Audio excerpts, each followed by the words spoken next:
Hello, this is Mark from I Am Organic Gardening. It's the end of October, the leaves are changing color, and I'm located in Zone 6B. I'm standing in the back of the field that I call field number 1. On your right hand side, all those bushes there are raspberry plants that have been doing excellent this year.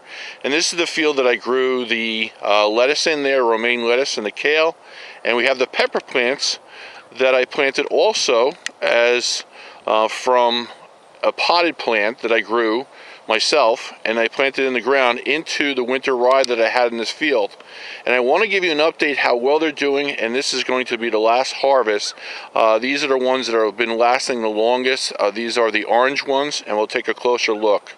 And also in this field too, we have still all the okra that's growing still very nicely, but we're expecting a frost soon, and I'm just saving all these for the seeds in the future. So let's take a closer look at those pepper plants. All the pepper plants you see here are called lunchbox peppers. This is the orange variety, like I said before. The plants that we have in the front here, these couple here, I just try to do an experiment on, and just pruning them and keeping them short. Now you can see the ones in the back we'll take a closer look on grew much taller, and I did a different technique. And I'm working on it. I don't wish to kind of comment it on yet. I'm trying to perfect it and seeing how the best way is to go for this particular variety, and I will show you in a video next year how to do that even better to get a larger plant out of each one. And again, the ones in the front here are only about a foot tall, and the ones in the back are about 2 feet tall. So here you can see that we have their pepper plant, and the ruler in front is only a foot tall, and it well exceeds that. So it's a little over 2 feet tall. Now, when I did these pepper plants, I transplanted them from a 4-inch pot directly in the ground. And we had some straw laying on the ground that was about, say, 2 to 3 inches thick. And I'll put a link in the description below of the original film that I did this in.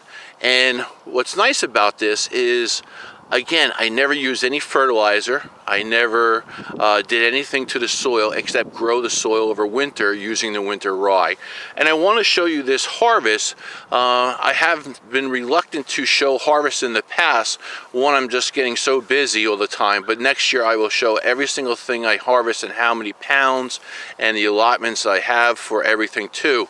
Now, you'll see here, even with the 25 plants that I'm going to be harvesting here on the pepper plants, the plants here are loaded with peppers, so I expect to get a good harvest, and we'll dehydrate a lot of them, and we'll be eating a couple fresh for the next couple days in our soups and salads.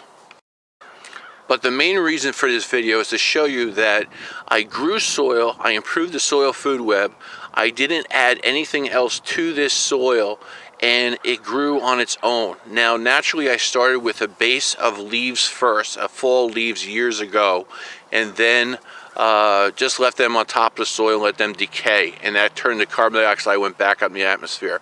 Some of that transpired into the soil itself. Now, I don't know how much exactly, and I like to figure out in the future how that is done and how much can we predict that goes in the soil. But I believe just the covering soil itself does all the work. It doesn't really matter how much of that organic matter goes in the soil. You're building that soil food web by at least starting to cover the soil, and then you have to grow soil, which I did with the winter rye. So let's get to harvesting, and I'll show you the results of these beautiful pepper plants, these 25 pepper plants here that I did with exactly nothing except by putting them in the ground with some winter rye that I grew all winter long and into the spring, and then cut that down and then place the pepper plants in the ground, and this will be the harvest. And you can see how many peppers that we have on each plant. Just wish to show you what the pepper plants look like and how abundant they are. These are the smaller ones in the front here before I start picking them all.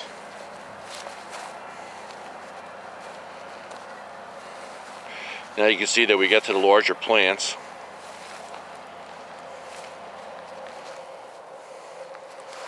Now again, I know I said it several times, but this is just growing in pure healthy soil, nothing added, just keeping that living root alive all the time in the soil food web. You can see how these plants just grow naturally on their own, just using nature and providing healthy food for me and my family. Just amazing. So here I have my last pepper harvest of the season, but also in the background you can see nice and healthy those plants are. That basket is about, let's say, 10 inches tall and about a foot wide up on the top. There's lots of peppers in there. I didn't get a chance to count them. They probably weigh about, let's say, a little less than 10 pounds. And I'm just very happy that I was able to grow winter rye all winter long to get that soil health up there. Again, no fertilizer added, nothing.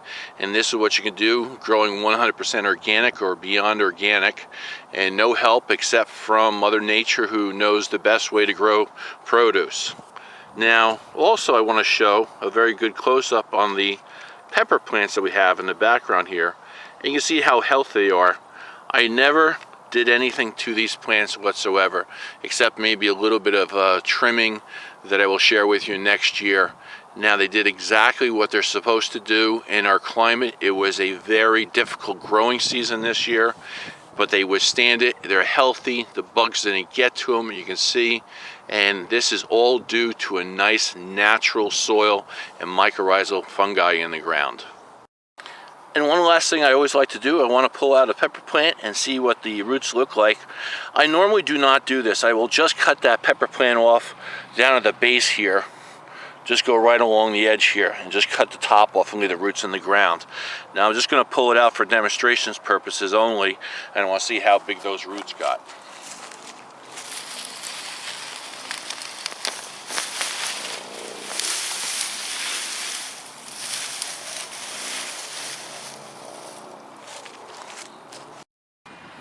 And you can see here with the ruler in front that's a foot long that the roots did not get that quite large, but you can see how even those roots supported that whole large plant that was 2 feet tall. I hope you enjoyed this video, and I thank you very much for taking time out of today to do so. And I will see you shortly with another video. And again, thanks for watching. If you haven't done so, please subscribe.